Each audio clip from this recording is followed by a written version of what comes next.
Thanks so much for being here today, everyone, for this great event. My name is Jesse Lerick, and I'm the co-founder of Accountable Tech, a US-based nonprofit that advocates for structural reforms to repair our information ecosystem and foster a healthier and more equitable democracy. I previously served as foreign policy spokesman for Hillary Clinton's 2016 presidential campaign, and most importantly, I'm honored to have the opportunity today to moderate a great discussion with such a brilliant group of panelists that have really each been trailblazers in their own right when it comes to advancing digital rights and human rights. Without further ado, let me introduce you to them now. I'm joined by Baroness Beeban Kidron, a British filmmaker and advocate for children's rights in the digital world.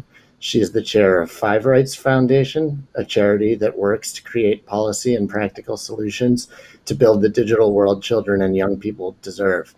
As a crossbench peer in the House of Lords, Baroness Kidron introduced the Age-Appropriate Design Code, the first legislation of its kind, delivering high standards of data protection for users under the age of 18. I'm also joined by Claire Fernandez, Executive Director at EDRi. Previously, she was the Deputy Director of the European Network Against Racism. Prior to her role at ENAR, she worked as an independent human rights consultant leading the Open Society Foundation's campaign on the reform of the ECHR and revising the COE Commissioner for Human Rights report on the human rights of Roma. And last but not least, Asha Allen is the Advocacy Director for Europe at the Center for Democracy and Technology. Prior to joining CDT, Allen worked as Policy and Campaigns Officer at the European Women's Lobby, where she led the advocacy on combating online gender-based violence and spearheaded the Her Rights Prevent, Protect, Promote campaign. She's also one of 6 prominent digital human rights activists fronting the Who Writes the Rules campaign.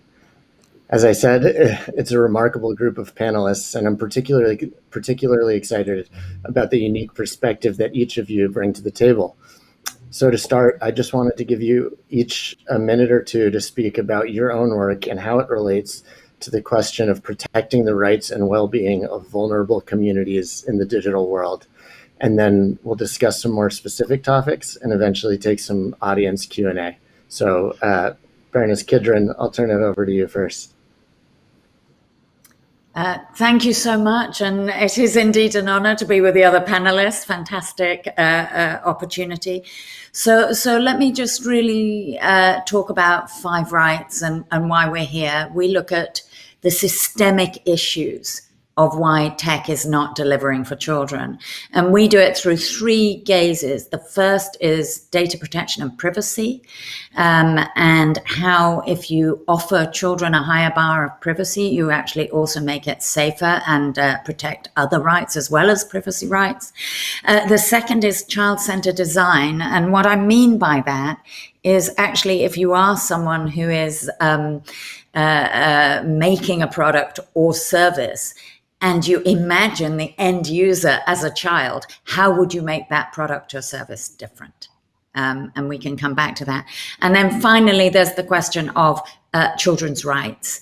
And children have existing rights, and they, until very recently, haven't been conceived of as being applicable to the digital world, but they are, and I'm very happy to say that one of the things that Five Rights did was lead the work on behalf of the Council of the Rights of the Child to write down in General Comment 25 exactly how they apply in the digital world. So through those 3 gazes, we try and build the digital world young people deserve. Thank you, Baroness Kidron. I was just watching before this Facebook's global head of security testifying at a big hearing in the US, and I can attest to the importance of your work for sure. Next, I'll turn it over to Claire Fernandez, Executive Director at EDRi. Thank you, Jesse, and thank you for having me. I'm really happy to be here and to be representing EDRi, so European Digital Rights. We are a network of 45 NGOs working in Europe and beyond to protect human rights in the digital age, so it's really at the core of what we do. And I'm really pleased of the focus of this panel and happy we're going to get first in this series of panel today. Recently, I was discussing with my 12-year-old niece who lives in the Netherlands, and she, as a teen, she's an avid user of Instagram and TikTok and Snapchat, and she was telling me how she couldn't really avoid using Snap Map. So for those of you who don't know, it's a feature on Snapchat that allows other users to know your whereabouts at all times when you are on the app. Because she felt like she had the social pressure of like being visible and connect with her friends. And I think that really affects Isabella's freedom and privacy, but arguably also her safety. And I think what was just said in terms of the interconnection of all rights in terms of privacy and freedom of expression and safety online, for particularly for children, but also for marginalized groups, is really important. And at EDRi, we make sure that it's really reflected in the policy solutions and decisions that are put forward in Europe and beyond.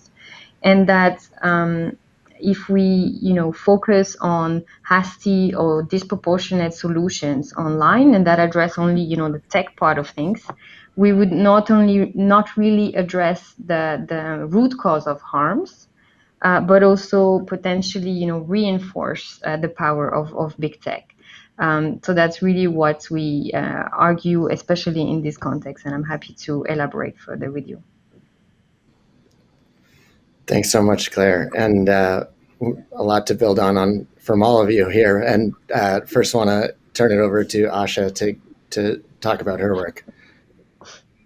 Thank you so much, and thank you to the organisers for the invitation. I'm so honoured to be on this incredible panel with these incredible women next to me virtually.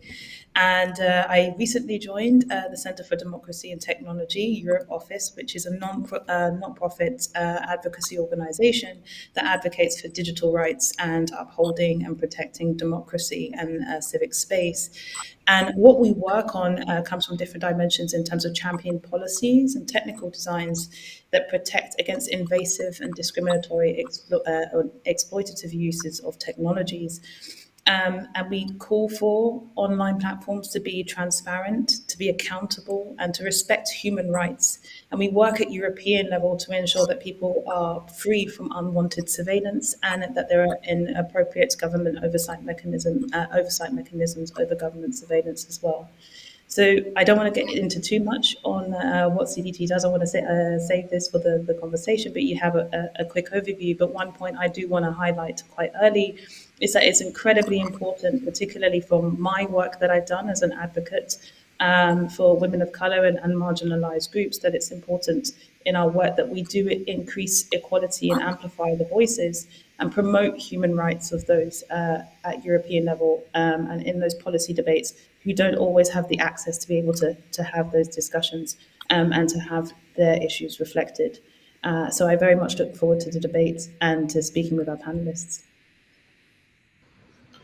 Thanks so much, Asha. As I said, it's a remarkable group, and I'm pleased to be able to have this conversation with you all. Thank you for the work you're doing. I think to kick it off, I just wanted to ask, and I'll sort of open it up to whoever wants to start, but I'm curious how you each feel that the business model of sort of personalized or surveillance advertising that's so prevalent among today's largest digital platforms and the algorithmic recommendation systems that are built to optimize that business model, how does that have disparate impacts on vulnerable communities, be it marginalized communities or minors? And I'll sort of open it up to whoever wants to take it first. I'm happy to go. I think the thing that I always sort of try to emphasize that this is a built environment. This is a humanly built environment.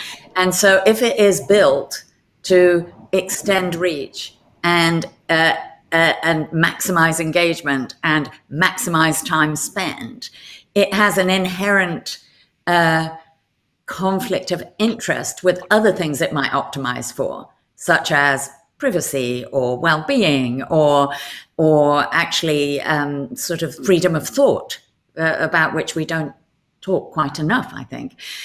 So it's not that that actually some of the harms that we find, or some of the struggles that young people have in negotiating the machine, as it were, are necessarily intended, but the unintended consequences of building reach at any cost means that you actually introduce strange adults to young children, or you want to increase engagement, you make it compulsive, or if you want to build a network, you encourage public sharing, even if it's not in the user's best interest. So I think that you have to really look at the mechanics of it and say, let's think about this upstream and think about it as a product or service, and whether it is in service or sufficiently in service for the end user.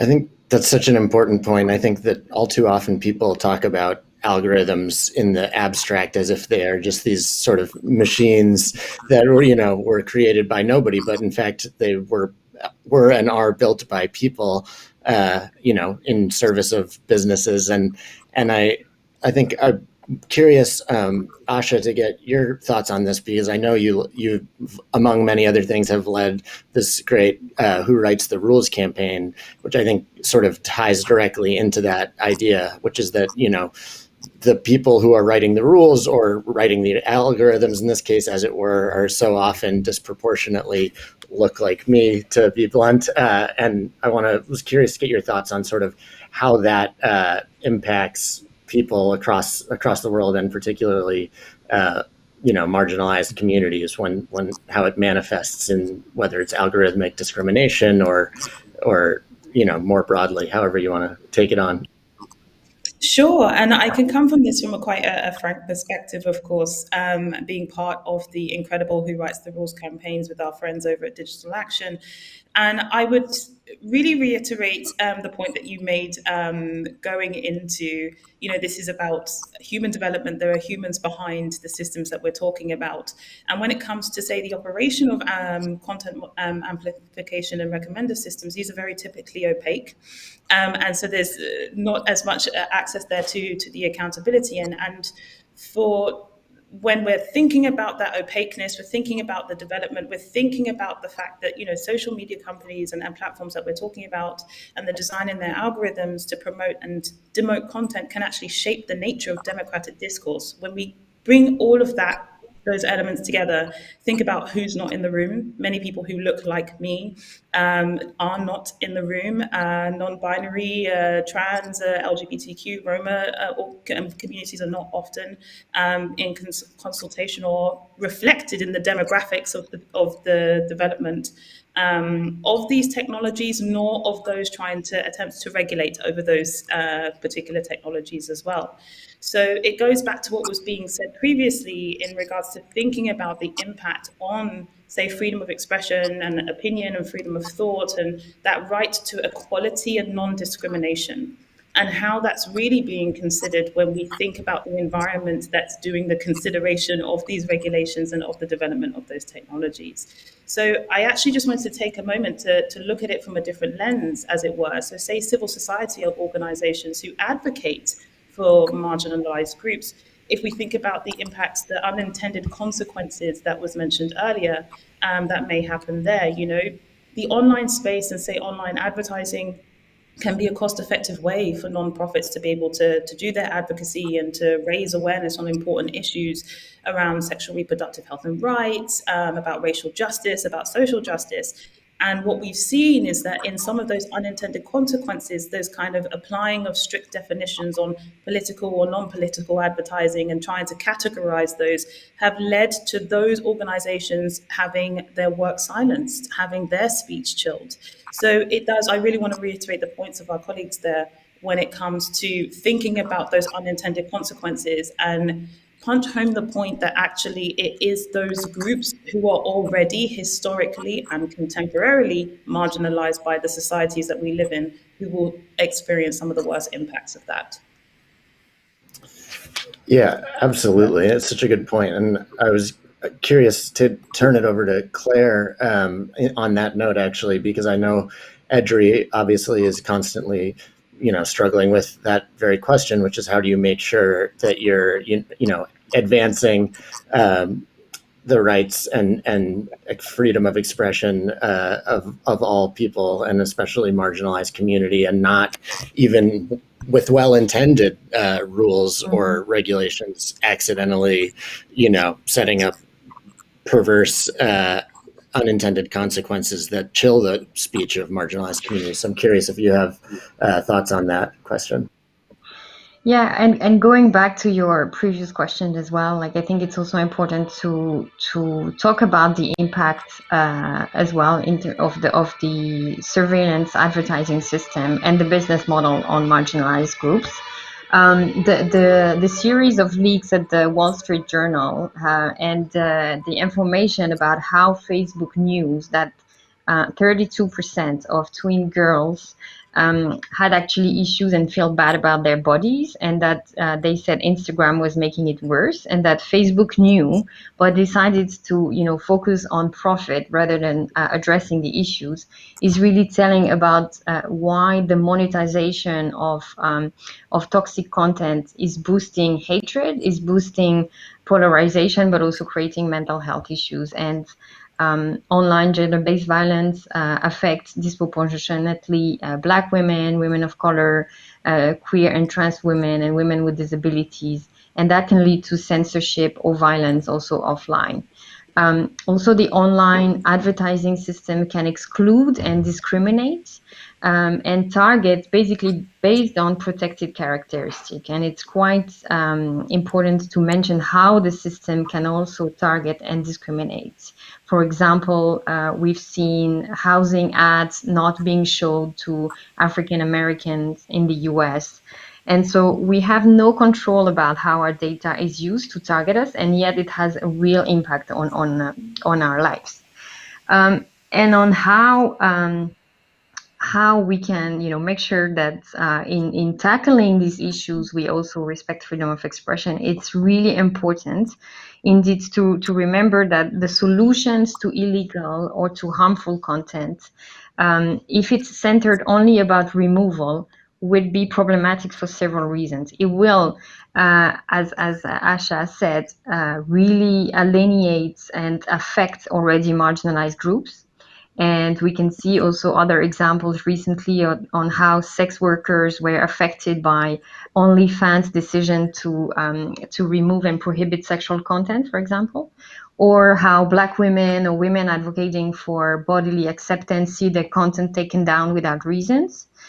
And it shows the arbitrariness if we leave those decisions to platforms only, who are there, to make power, and we reinforce their powers to do that.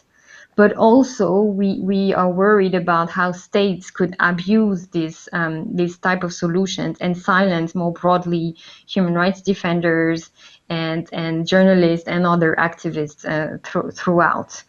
So this is really why EDRi advocates in the DSA, in the Digital Services Act, that decisions on content legality, but also more generally on what is acceptable or not online, should not be left to platforms alone, nor should they be incentives in the forms of short deadline for removal or other incentive for platforms to overtake down content.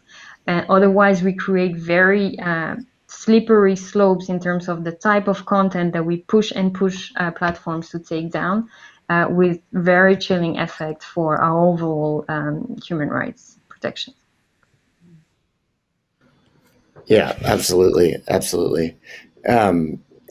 Building on that, I wanted to ask, how do you remedy the algorithmic discrimination and amplification of harmful content, be it hate speech or misinformation or the manipulation of children, when these things are so deeply baked into the incentive structure of this business model? Can you do it, or do you need some sort of strong, some sort of fundamental changing of the business model, or are there other sort of mechanisms that you think can effectively limit those kinds of harms? And again, I'll kind of open that up to whoever wants to take it.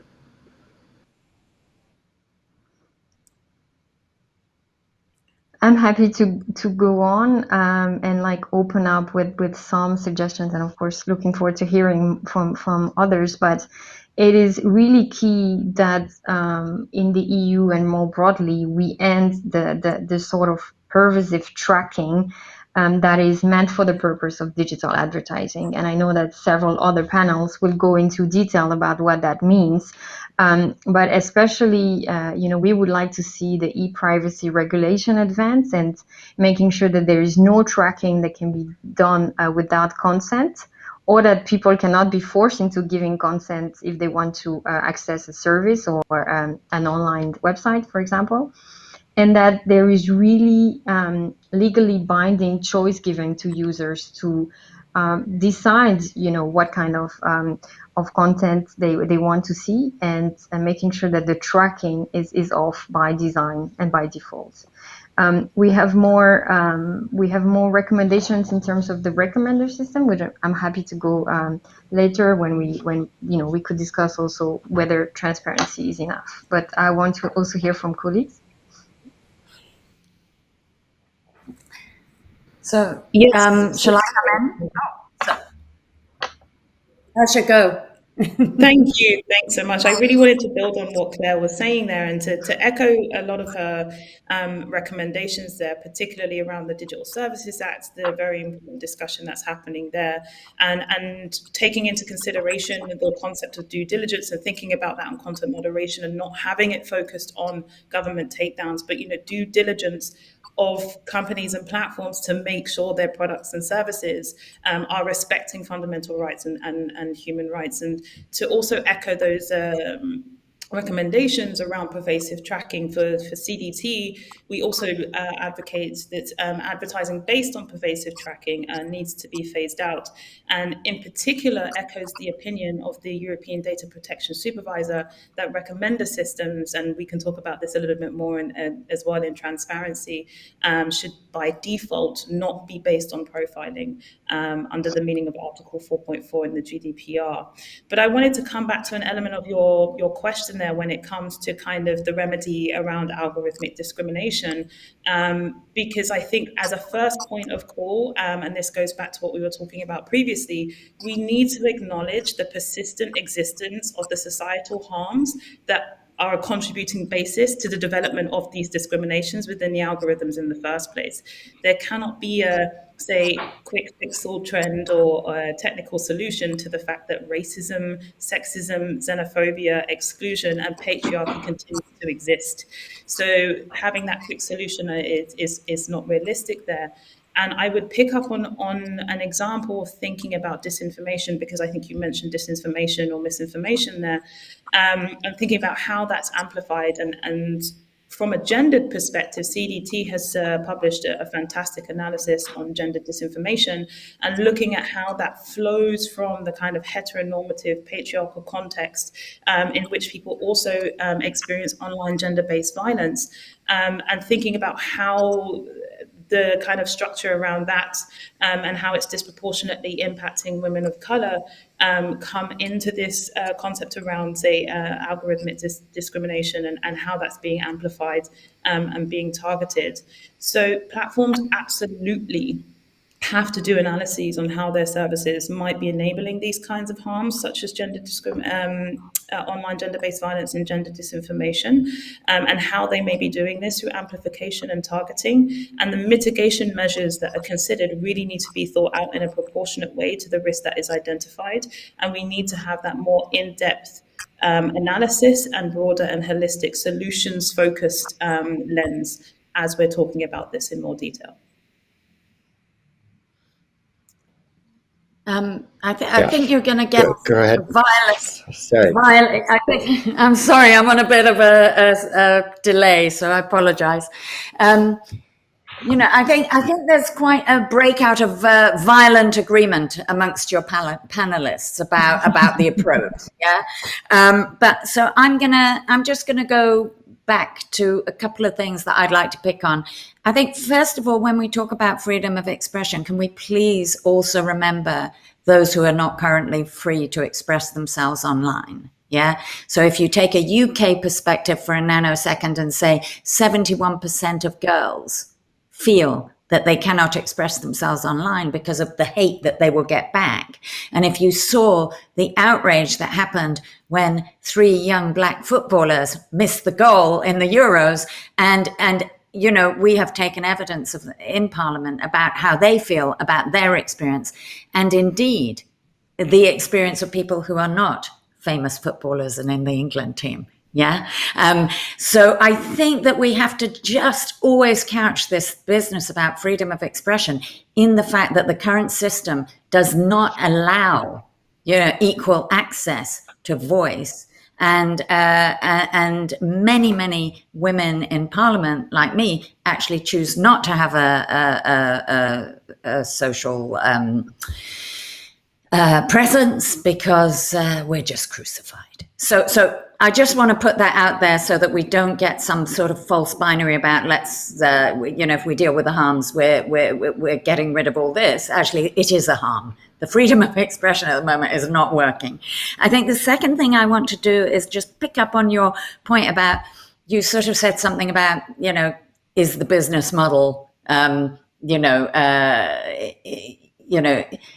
don't quite know how you phrased it, but in my head went, if the business model can't be safe, then it's not fit for purpose, and I think that we have to remember that, at this point, 25% of GDP globally is somehow in the tech sector. So actually, if they can't be built in a sustainable and effective and rights respecting manner, then actually it's their job to find a new business model and our job to say it's unacceptable. So I think one has to be really clear about, we're not trying to cut around the edges of something that may or may not work and may or may not exist.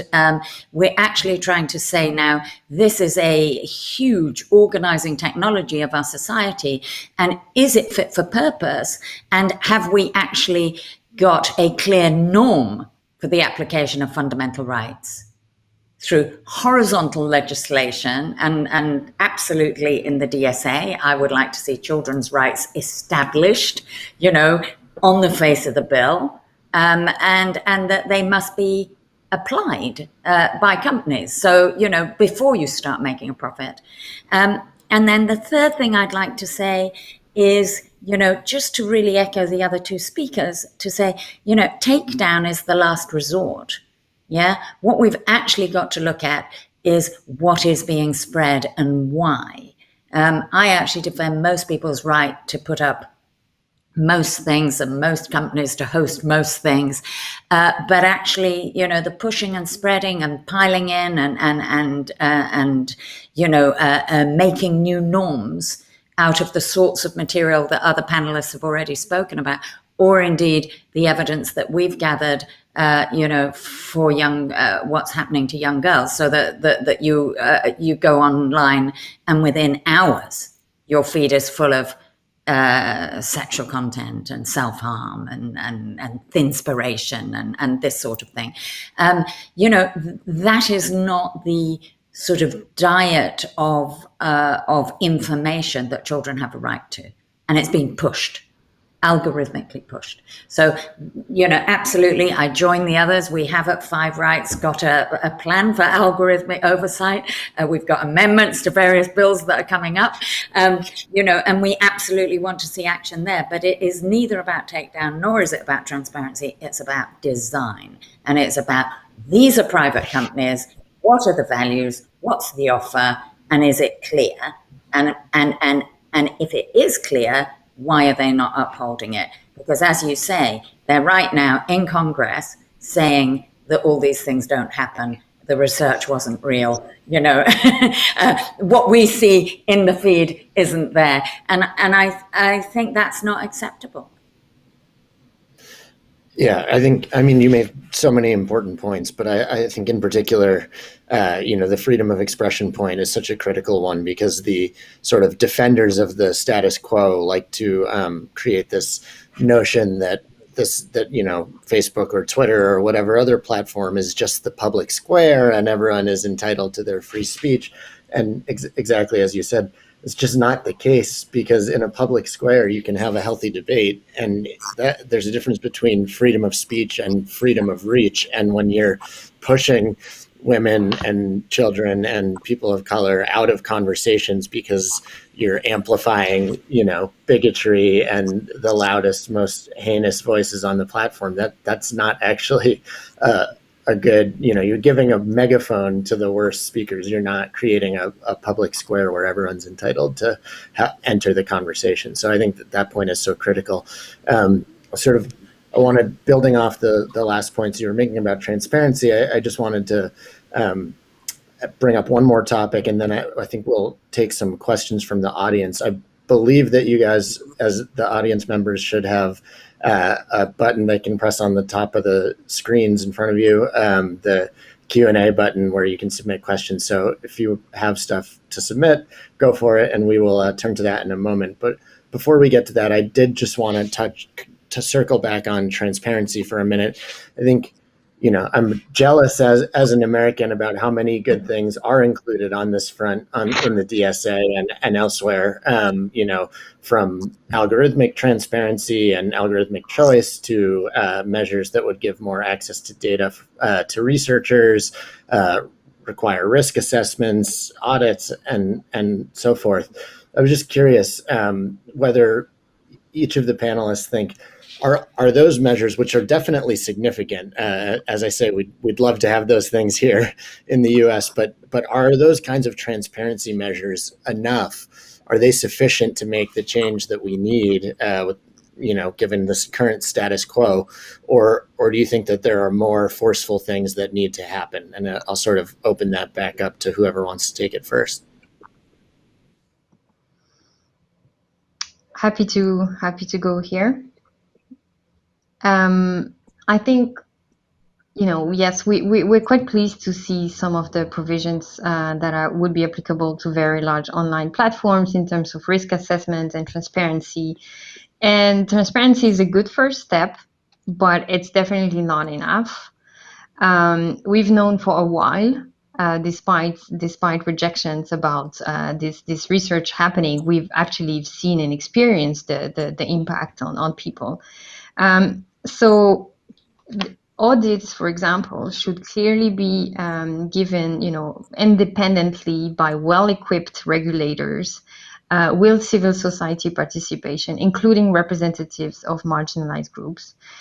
So in other words, we should see real human rights impact assessment happening, and not a flourishing ecosystem of self-proclaimed, consultants doing audits, but that are not really independent.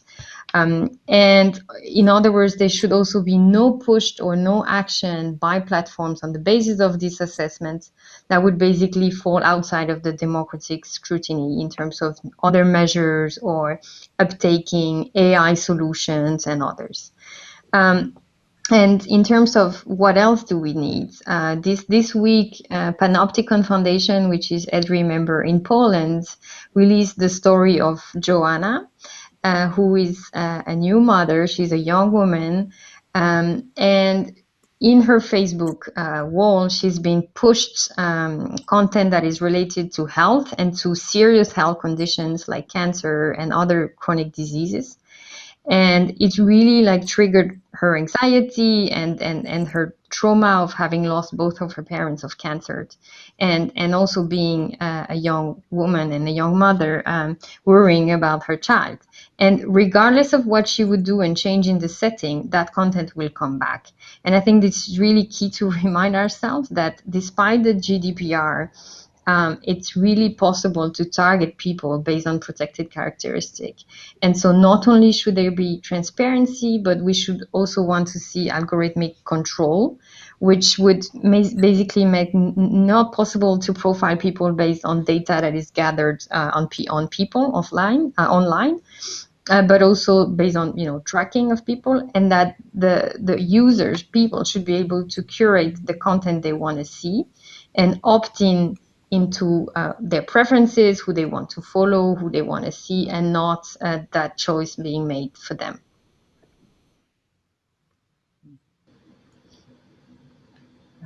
Yeah, absolutely. Asha or Baroness Kidron, did either of you want to weigh in on this one? Sure, I'd be happy to contribute. Oh no, please go ahead. You let me go ahead last time. It's your turn.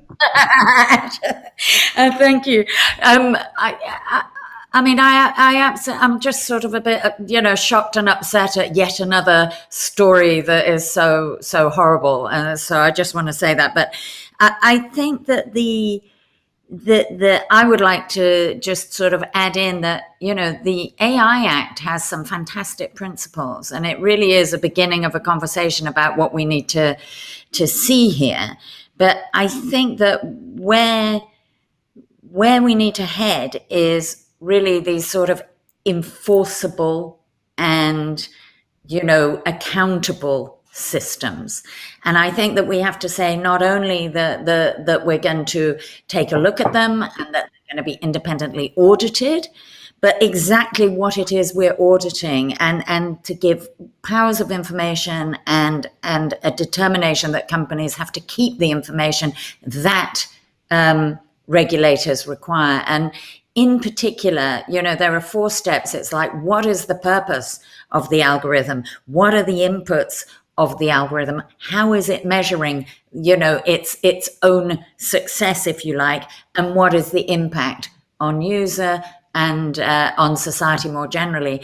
And those are the questions that we have to ask in some detail in order to get this back. Because, we do, for better or worse, we have rules that we live by. And I think we've just got to end the era of exceptionality. The digital, the virtual is as much my life as any other part of my life. And I want to live by the agreements that we have, even those that I don't like that much, but by the agreements we have within that black box. And that, I think, is where we're going to. So if your question is transparency enough, no. We have to look, and then we have to be able to say, actually, society demands better. I love that. I'm going to steal the era of exceptionality. I love that term. Asha, I'll let you pipe in now. Sure, and I think to pick up on the point there of the violent agreements that we see across the panelists today, I think this is continuing, and I would actually pose a question in terms of what do we mean by transparency, because transparency needs to be meaningful. It means it must have an impact. It must be able to feed into the processes to improve the environment that we're looking into. And one of the things I would take is, alongside transparency, services need to be able to provide enhanced user control, as Claire was referring to, over the criteria and the values that inform the recommender systems, for example, and what content is being displayed to them. And just thinking of this story of Joanna, and that was one of the first things that come to mind in terms of what she was experiencing there. So having transparency around the kind of operation of ranking and ranking algorithms and recommender systems really kind of needs to start from the basis of providing a better understanding and control to users for the content that they see. And there's key questions that could be asked to inform this. What are the values that motivate these systems? How well do the systems actually express these values, right? So there are ways forward in terms of determining this. But alongside that, of course, when we look at the frameworks that we have being discussed, fantastic first steps have been made, and there are areas where things can be improved upon to ensure that fundamental rights and international human rights frameworks are being centered at what we're trying to aim to do with the Digital Services Act. And of course, human rights impact assessments have already been discussed, and they are incredibly important. And to think about that in the context of the Digital Services Act, Article 26, for example, would be significantly improved. It adopted that human rights lens to the obligation. And so this is another area of practicality. You could say, for example, the use of developing a sort of check tool in reference to, say, the UN guiding principles on business and human rights, on provisions of due diligence and risk assessment and oversight. So there are very concrete ways forward. I think we've got a fantastic first step. And there are elements in which we can make significant improvements as well, such as the Commission considering a content agnostic approach to, say, ad transparency, and making sure that when we come to, say, independent audits and engagement of data researchers and those engaging in those oversight mechanisms processes, that they are really meaningful, have taken into consideration of the people that we're talking about today, the most marginalized and those most impacted in a way, particularly those experiencing intersecting forms of discrimination, and making sure that's at the heart of the processes that we're trying to push forward. Yeah, I think that that's so important. And I'm actually going to move to an audience question that sort of builds directly on that.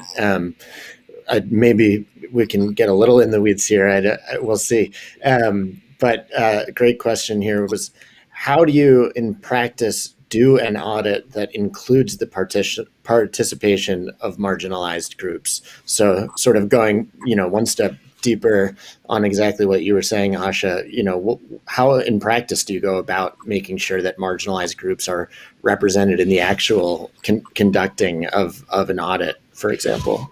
And, Asha can take that, or any of the other panelists.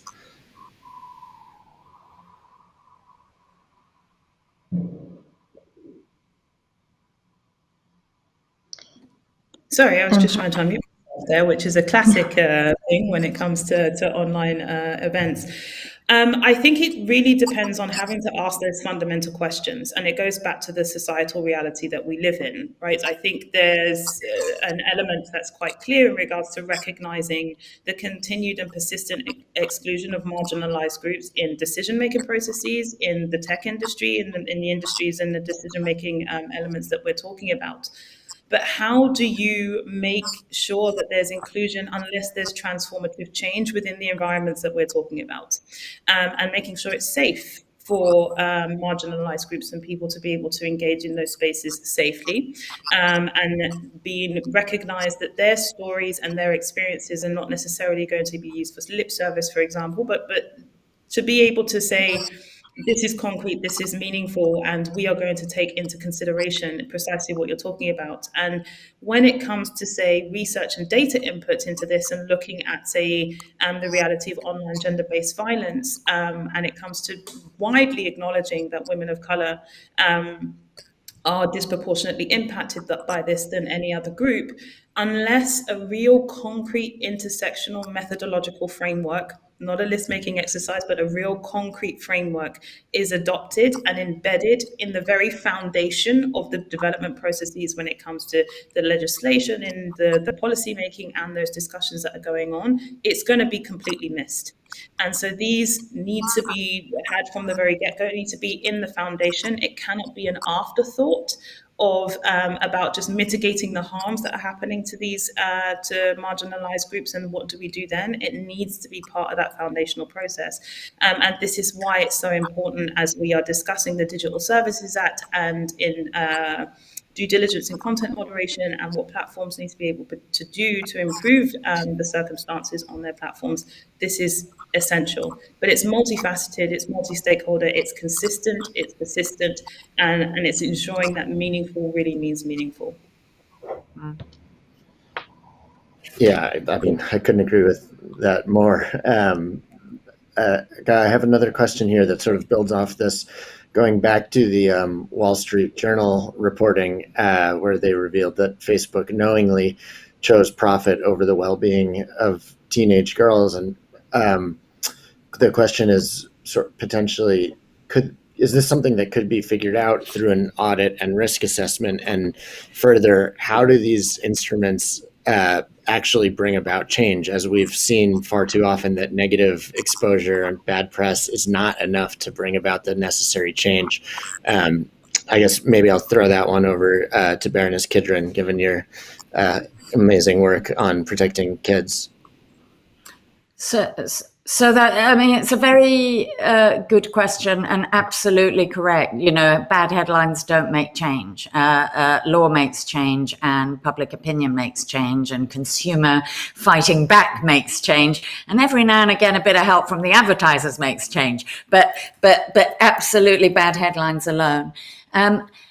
I think I want to answer this very in two ways, if I might. The first thing, I want to just pick up on something that Asha was saying, and I couldn't agree with her more. and I wanted to mention that we, I think it was the year before last, did a consultation with young people in 28 countries. And what was remarkable about the consultation, and this wasn't a tick box exercise, these were 3 to 6 hour workshops with children of different ages and deliberately different circumstances, a very, very broad range right across the world. And they had a very, very clear set of requirements. Yeah. So this idea that it is difficult to know what people who are not consulted, and I have to tell you, children are consistently not consulted as a group, in spite of being 1 in 3 users online. And they were very clear that they wanted affordable access. They wanted more privacy. They did not want pornography. They did not want, violent material pushed at them, etc., etc. And some of them wanted were very, very sophisticated, and some were more obvious. But the reason that I say that at some length is, please, can we not have that it is a mystery to find people to speak on their own behalf? I think it is a process that has to be done to a certain level and with a certain level of commitment. But actually, we can find people's voice. And that leads me to answer the other question rather directly. I mean, we in the UK, and it was sort of at my, I introduced it into law, but many, many people have worked on it in the 3 years since, introduced the Age Appropriate Design Code, and it builds out on the GDPR, and it actually says children must be given a high bar of data protection. And in the name of this one code of practice, we have seen absolutely extraordinary design changes across the summer, across the world, from the biggest platforms in the world and some of the smallest. And if I just say, now for under 18s, you get safe search on Google. Instagram and Google stopped personalized targeted advertising to under 18s. Sort of really big changes around GPS and showing someone's position, real life position, autoplay off on YouTube, no notifications to children after 9 o'clock at TikTok. It goes on and on and on. And the reason that I say this is not just to celebrate the work we've done, but to say we just got to get practical.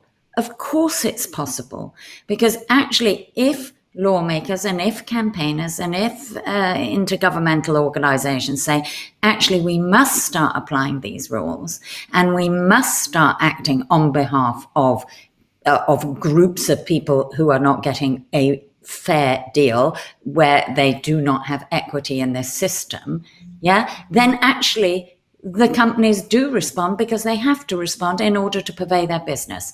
And so I really do think it's very, very important to not let it be a mystery of technology. It's actually a mystery of, it's actually a lack of governance here. And there are no bright red lines, and there are some difficult questions, but we are so far from good, we haven't even got to the difficult questions. Yeah, it's such an important point. I was just reading through some of that internal research from Facebook that was reported out by the Wall Street Journal. And one of the noteworthy takeaways to me was, at the end of this damning research that was conducted by Facebook's own researchers, there was also 2 slides worth of interventions that Facebook and Instagram could have made, to improve the problems, to fix to remedy the harms that they've described in the previous slides. And so I couldn't agree more that this is not a question of these things being impossible. It's just a question of how we change the incentive structure to mandate that, the well-being of children and marginalized communities and people writ large comes before. Can I rudely interrupt to say it is not the well-being of children, but the rights of children that we have to make normal online. Yeah. And it is not a gift of the platforms, but a right of the child to actually be treated with respect. Yeah, And also, just absolutely. to complement that as well, it just shows why we cannot leave the decisions to the platforms, right? Like, it shows why it's important to regulate and also to have a regulatory process that is at least protected from corporate influence to the extent that we're experiencing it here in the EU, but as well in the Trade and Technology Council with the US that we're seeing nowadays, and that we cannot simply trust that. That's why it's really important to have the independence in the audit, that, as I mentioned, but also, and that's also here linked to more generally AI and auditing of AI. We released a report at EDRi on the limits of debiasing, is that there's simply also not always a technical solution to a problematic use that will contribute to discrimination or to harms. We should really ask ourselves, like, which are those uses, which are the institutions and the people using this AI softwares and solutions and systems that we should just simply not have accepted in a democratic society. Yeah, absolutely. And apologies in advance if I don't get to all the questions here, but I'm glad that folks are participating. I have a somewhat related follow-up for you, Claire, which is a question about when it comes to things like the online harassment of women and minorities, what is EDRi's position on what platforms should do to prevent this type of behavior that doesn't quite reach the threshold of illegal content? I know EDRi obviously is very cognizant of not, facilitating over censorship, but, sort of how do you cope with this problem of what some people call lawful but awful content?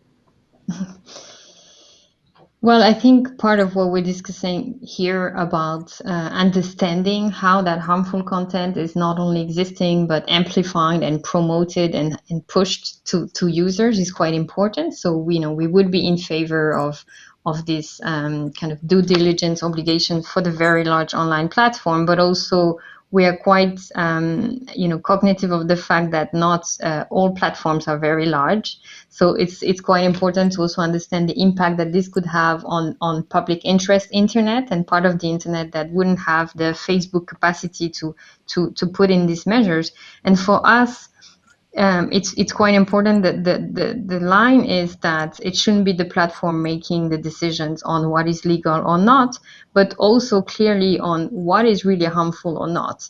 And that there should be no incentive by states for platform to remove this content, because otherwise they'll probably choose their own interests of not being held liable over the interests of the users. And that any of those decisions should be made through democratic processes. So we would also be cautious about code of conduct or other type of self-regulatory processes that are frankly discutable and not really, using the democracy process, but also relying on some trusted flaggers, or on relying on the fact that just because there is a notice of harmful content, we should trigger liability and so on. So the clear line of not incentivizing platforms to decide that for us. Yeah, thank you. I think that is a perfectly reasonable approach. We're sort of coming up against the hour mark here, which is too bad because I could talk to this panel for hours. But as we wrap up here, I just wanted to give each of you sort of 60 seconds to answer one last question, which is, I guess I'll let you answer either or of these two questions. What's one reform that you think is achievable in the next couple of years that would bring about the most progress? Or, maybe something that's not quite as achievable, but if you had a magic wand, what's the one change that you would make that you think would bring about the most progress in a short period of time? I'll let Asha kick it off. Sorry to put you on the spot. It's okay. I'm going to throw your question back at you slightly, so it's okay if you wanted to put me on the spot first. No, I would say, to the first element of that question, I'd say there needs to be more than one reform. We're dealing with a huge diversity here of needs, and a huge diversity of different players and multi-stakeholders. So one reform I don't think would be enough. There needs to be, of course, a focus on ensuring that we proceed moving forward, being guided by the international human rights framework. That for me is fundamental, and making sure, to echo a lot of what was just said by Claire, and the adoption of those broader, more holistic solutions, and making sure that we are leaving what is legal and those decisions there in the hands of the judiciary, and making sure that we are being concrete and comprehensive in what we're doing moving forward. So that's not one reform. It's taking into consideration several elements to put forward several reforms. But the last thing I would say, on if I had a magic wand, there would be several things that I would do. But of course, getting rid of the systemic issues of patriarchy, racism, xenophobia, and discrimination that I want to remind us are at the root causes, one of the contributing root causes to what we're discussing here today.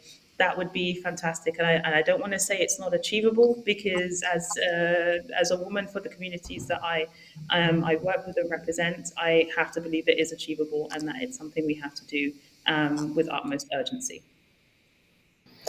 Well, that was a great answer. I guess I didn't put you on the spot too bad, but I think it's such an important point too, because I think you're totally right, both about what's the most important thing that we need to change, and also I think it undermines our ability to be reformers of big tech if we sort of paint everything as if it's Facebook or YouTube or someone else's fault, when there are all these underlying systemic injustices that we need to tackle at a fundamental level. And so I think it's important to make that distinction. Baroness Kidron or Claire, do you want to jump in with your solution, your one thing to save the world? I would really be in line with what Asha has just said. I would definitely start by ending surveillance-based advertising, but also, really keeping focus on the fact that they cannot be, technocentric solutions to holistic and societal oppressions. And recognizing, the systemic harms in society, and putting emphasis on providing really meaningful justice to people, to victims of racism, of abuse, of other type of oppressions, is really what is important for the safety and free expression of everybody. Absolutely. And Baroness Kidron? Well, I think that given that I am in agreement with what's just been said, I'm going to go for something very much more prosaic. And I think that I would like, and I am afraid I'm going to have two, but I would like, first of all, to define apps and online services as products, consumer-facing products, and have mandatory product safety regimes, i.e. design safety by design. So that's my first thing.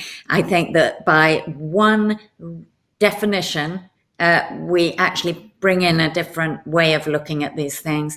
And then I think just on the back of the age-appropriate design code, I would like to see it enforced. I'd like to see the bar set high, and I'd like to see it roll out around the world so that we can actually prove that platform design can be responsible and rights-based.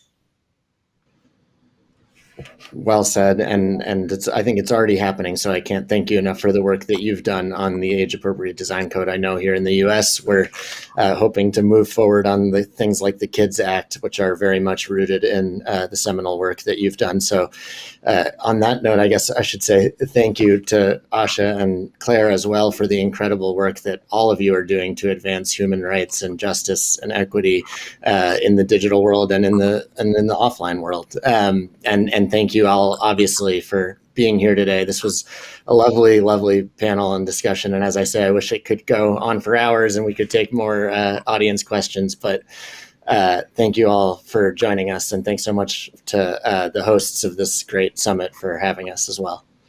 Thank you all. Thank you. Thank you, Jason. Thank you.